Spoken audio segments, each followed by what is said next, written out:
And so this is how you get access to anything inside your business. And you can see here it's also suggested automatically via AI and machine learning some of the documents that it thinks I may be interested in checking out. The other great feature, if you've not already used it, is the priority view inside of Google Drive. And so you'll see here it's automatically going to be surfacing documents that I've used recently, or that it can see that are attached to an upcoming meeting, and I can even pin documents here as well. So some really great features there that have been built in lately from Google. Thank you very much.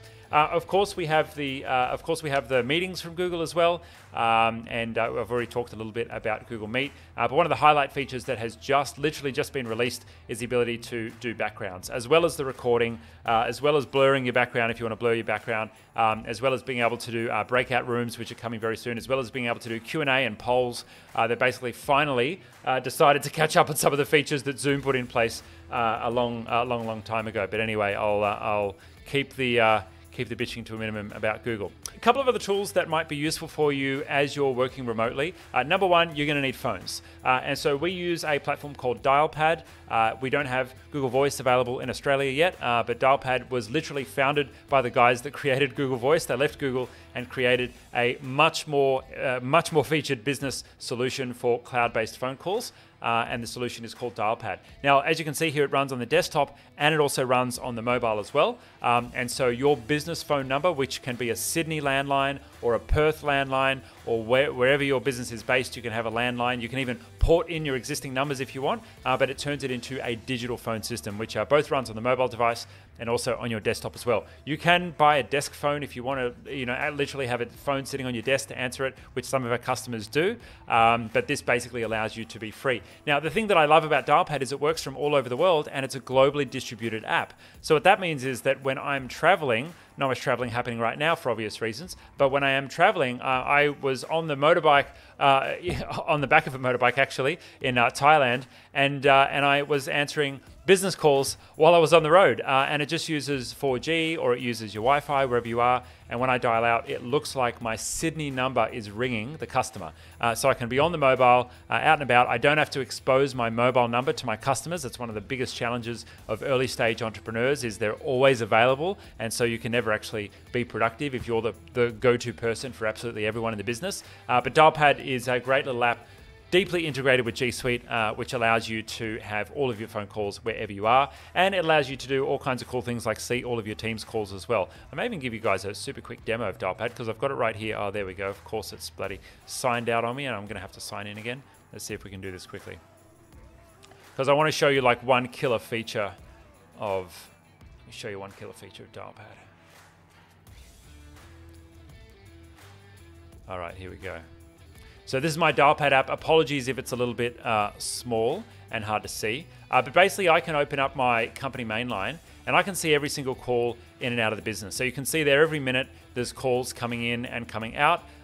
You'll see here, I can see who's actually answered them, whether they've gone through to, to a voicemail or been transferred to a different department. I've got access to all of that. And then inside my Dialpad account, I can see, call records and call volumes and record calls and all those kind of things as well, very, very easily. And that, all kind of works wherever I am. The other thing I love about Dialpad is because it's fully integrated with G Suite, you'll see there that you can see calendar events, emails, and documents right inside the interface of the phone system. And so what that means is that when I am actually calling someone, it looks into my address book, it looks up that person's name, and it will bring up their LinkedIn profile. It will show us who our mutual contacts are. It'll show me any emails that I've sent that person. It'll show me any calendar events I have upcoming with them. And so it nearly becomes like a mini CRM.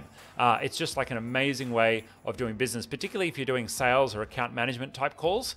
Just being able to see all of the metadata and the information on that contact right inside there is just absolutely excellent. So have a chat to our team if you're interested in that. Obviously, if you buy it through us, it doesn't cost you any more, but you get a bunch of advantages from utilizing our support team. So we'd love you to work with us on that. The next tool, which is absolutely critical, is managing tasks. If you want to be on the road and remote, you can't rely on a whiteboard sitting in an office somewhere. You have to have tasks managed. And for that, we use and we love Asana. We are one of Asana's very few global partners. I think we're probably the only small business global partner. And so if you're interested in buying Asana, please buy it through us. It doesn't cost you any extra, but you get a bunch of free benefits. Same with Google Workspace.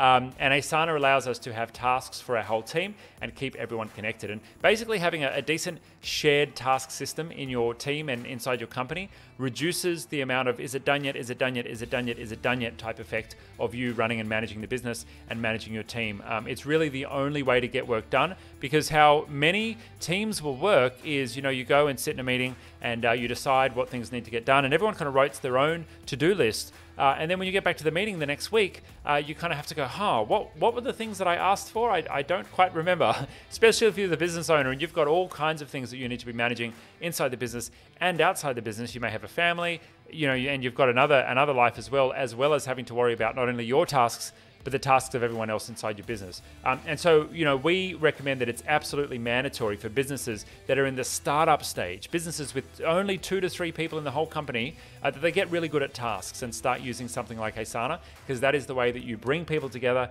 to actually get shit done. And so absolutely critical tool for that.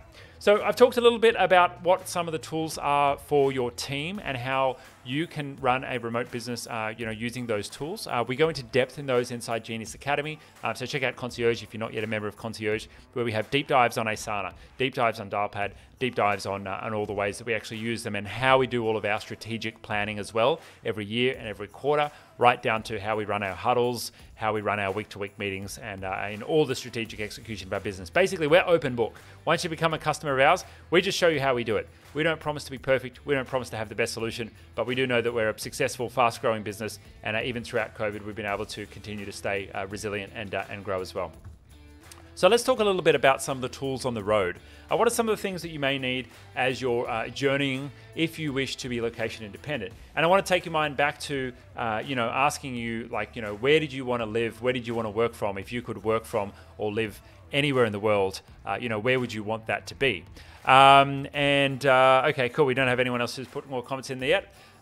And so if you could choose to live anywhere in the world, well, how would you then actually work when you're working remotely? How do you actually get it done? So this is a photo from my van. I just pulled it up from my Instagram here. And this is one of my remote work setups. I've done backpacking.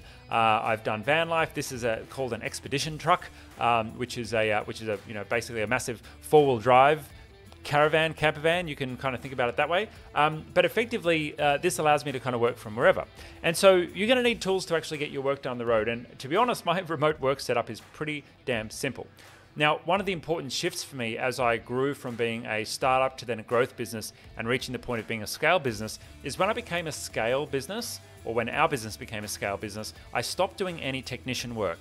Now, you'd be familiar with this term if you've read the E-Myth, the manager, the entrepreneur, and the technician. Now, the technician work is the doing work. That's the charge by the hour type work. And really the game here, guys, is as your business grows and as you can afford to bring on more resources, is just take more and more and more and more hats off and give that technician work to others. That's what you want to be aiming to do. And I've got a friend who I caught up with for a walk yesterday. We were, talking about, she said that I've got customers who buy my service, who my team services, that I don't even know what they do for that customer.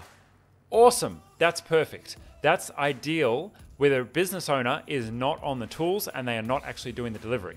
And so once you have gotten yourself to the point of the Uber entrepreneur manager and you've really completely eliminated the technician work, what's actually left in a business? Now, in my experience, I pretty much just do meetings with my leadership team. I focus on what the idea of the overall strategy of the business should be. I focus on what is the culture of the business, and I make sure that I'm a custodian of the brand and a custodian of the culture. And obviously our brand is about working more flexibly. So people love that I'm in a van and, going around Australia and spontaneously going on trips to festivals and, working from the road. I'm still getting serious work done. I have the responsibility of being the CEO of the business. Never for a second do I abdicate the responsibility of my position and what I actually need to deliver to my team. However, I do have the flexibility of being able to work from wherever.